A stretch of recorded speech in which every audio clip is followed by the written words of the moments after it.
People say when it comes to New York Transit, there's nothing else like it in the entire world. I think that's true in a cultural sense because of how New York City operates and the bizarre mix of people in this city. Think the train that had Thanksgiving dinner served, the duel of two saxophone players, or the guy who brought an I-beam on board and everyone helped him out. Think vendors and buskers, official art and unofficial art, relics of history, and all the patchwork design.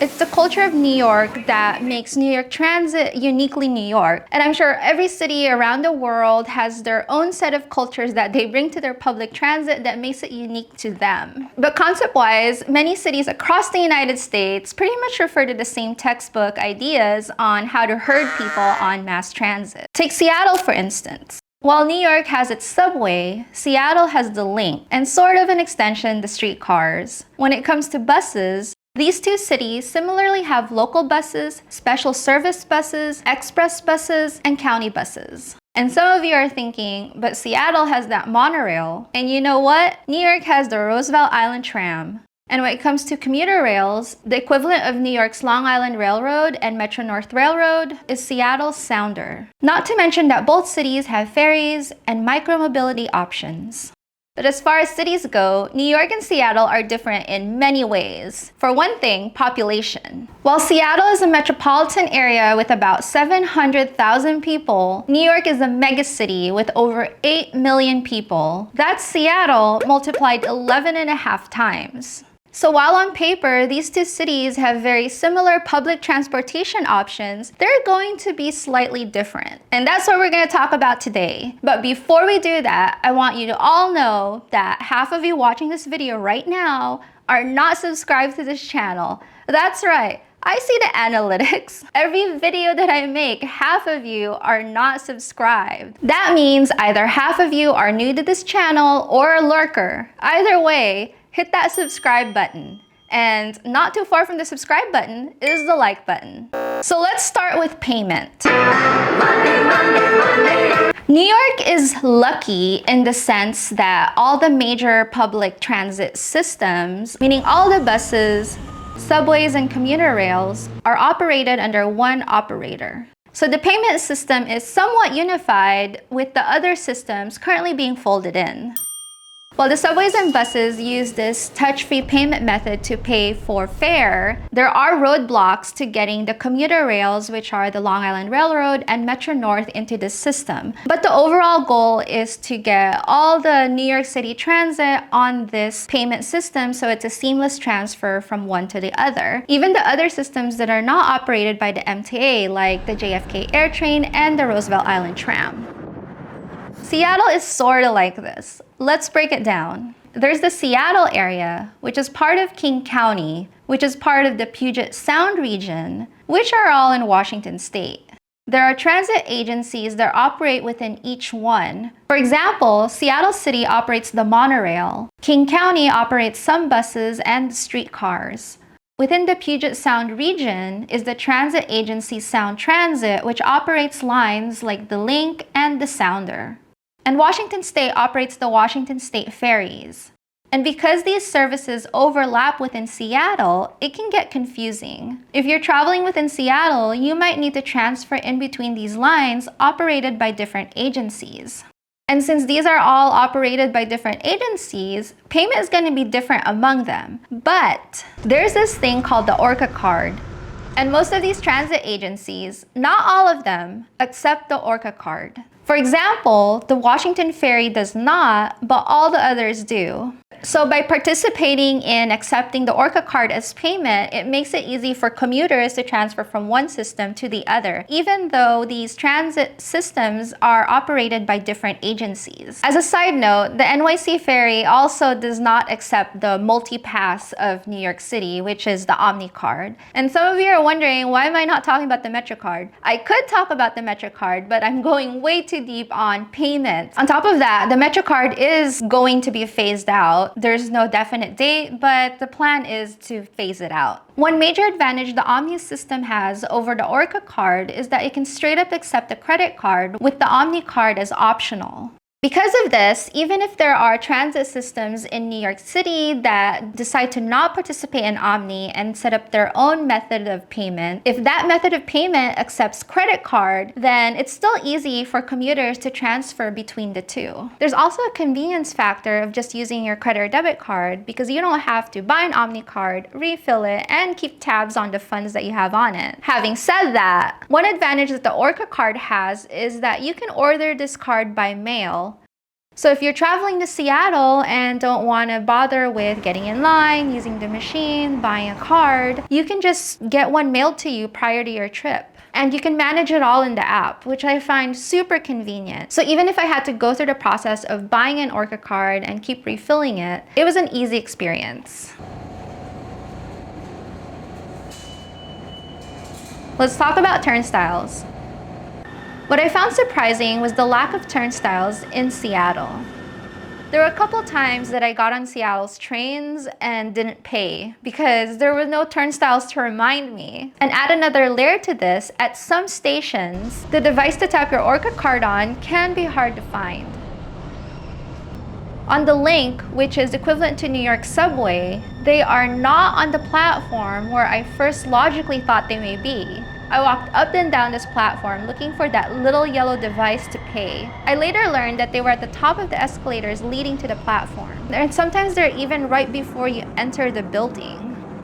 In Seattle, it's not a flat rate like in New York City, so when you enter the system, you have to tap in, and when you exit, you have to tap out. And there was this one station, I couldn't find where the yellow device was to tap out. I swear, I walked around and around that station, and I was on a time crunch, and so I ended up not tapping out, and I was charged the full fare. So these are pretty subtle, unlike these, which are blaring at you as you're approaching the entrance. If you haven't seen this video on fare evasion, I recommend giving it a watch. It's a big deal in the city. New York is losing somewhere around $700 million on fare and toll evasion. So it's not just subways, not just buses, it's also the tolls that the city collects. When I first got on the Link and saw these fabric seats, the first thing I thought was, nah, not in a million years will this work in New York City. So I introed this video talking about culture, and in New York, subways can get extremely disgusting. Think spilled food, vomit, sweat, and other body fluids. And there's always that threat of bed bugs in New York. In fact, the city has a whole page of resources on how to deal with bed bugs. So fabric seats are not gonna cut it. I don't know how the culture is in Seattle. I'm really surprised that the seats on their light rail are upholstered in fabric. And surprisingly, the streetcars as well. Funny enough, I started chatting with a random stranger on the Link, and they were on their way to a city hearing to talk about potholes and the seats on the Link because they were starting to wear out. Overall, I think cushioned seats are fine. New York has cushioned seats on their commuter rails, but these are in vinyl and can be easily wiped down, unlike fabric that absorbs everything. Thankfully, Seattle's buses and ferries are upholstered in vinyl. What I love about the Seattle Link is how much safer the tracks are, where someone doesn't have to fear falling into a deep ditch. Other stations have real tracks, but they're easy to get out of in case you fall in because they are not that deep. And cleaner too, compared to New York. Falling and being pushed on the tracks in New York is a huge issue. One incident last year in particular sparked outrage, rallies, and gained national attention. If you fall on the tracks, it's not easy to get back on the platform. The tracks are 5 feet down with no wall for leverage if you're trying to climb back up. New York is starting this pilot program to install platform doors so there could be barriers to prevent people from getting on the tracks. And not only that, people often drop their cell phones on the tracks as well. If this ever happens to you, if you ever drop your phone or anything valuable on the tracks, never ever in a million years, in any universe of the multiverse, try to retrieve it yourself. Just as an attendant. Because they have special skills to get these. Skills I've acquired over a very long career. Aside from being unsafe, New York subway tracks are disgusting. It's common to see rats and garbage on them. And in the wee hours of the morning, I've seen people regurgitate the night's libations onto the tracks. To all Seattleites who are watching this, comment below if there's a station that's not clean, because all the stations I went to in Seattle looked pretty clean from my perspective. But then, I'm using New York as a baseline. This is the 1 line to Northgate. Stay on the train for University of Washington campus. On the Seattle link, you gotta appreciate the consistent signage and how clear the voice of the train is. There's even this pop-up here to avoid confusion with another station. Sure, New York City has signs, but I would say they work only 80% of the time. There was this one time I was on the train and it was going north on the Upper East Side. I think it was the 456. But the board on the train was not indicating the stations for the 4, 5, and 6. It was indicating the stations for the L train. So if you didn't know the route of the 4, 5, and 6, you would have no idea where you were going. Because of New York's density, the New York City subway system is massive. It has trains of different models that come from different eras. So the board on the train that tells you what station you're at are going to look different from train to train. And there are some trains that don't even have this. So you kind of just have to look out the window or the door to see which station you're at. New York does have newer model trains, and they are working on bringing more of these new trains to retire the older trains. And the newer models will have better sound and better wayfinding. And when it comes to speakers, the newer trains have nice, crystal clear voice of the subway. But the older trains, you cannot understand a thing of it. It's all... The link system in Seattle is new, so it has the advantages of having more modern signs and clear voice of the train. I'm so excited for New York to retire these older trains and have newer trains on the tracks because it's just not fun. It's not fun to ride old trains that are not functioning well, that are slow, and they don't give you an indication of where you're going. With these newer trains, you can rely on them to have functional doors, functional signs, clear announcement, and a cleaner interior. Surprisingly, I was flabbergasted when all of Seattle's trains, buses, and ferries were all on time. To be fair, I was only there for a week, so I'm not sure if I just got lucky or that's just how it is. In New York, you just have to do what you can and hope for the best. I would say 90% of the time, trains are going to be fine. By that, I mean you'll arrive at your destination within a 10-minute window of your appointment time. That's why in New York City, restaurants tend to be forgiving if you're a little bit late to your reservations, and it's generally understood that if you're 15 minutes late, you're still on time. So 7 p.m. usually means anywhere between 7 and 7:15. While the subways in New York are fine 90% of the time, if you happen to chance upon the other 10%, which are the bad days are really bad days. I was on a train once that broke down, and so they dropped us off to the nearest station. It didn't seem like there was another train coming, so everybody was just standing around trying to figure out what their next move will be and what their alternative transit would be. But there was this person storming down the platform yelling, this one time I paid $2.75 to ride the subway and it breaks down. Of course, they're decorating their sentences with a lot of colorful cussing, but I can definitively say that person was not having a lucky day.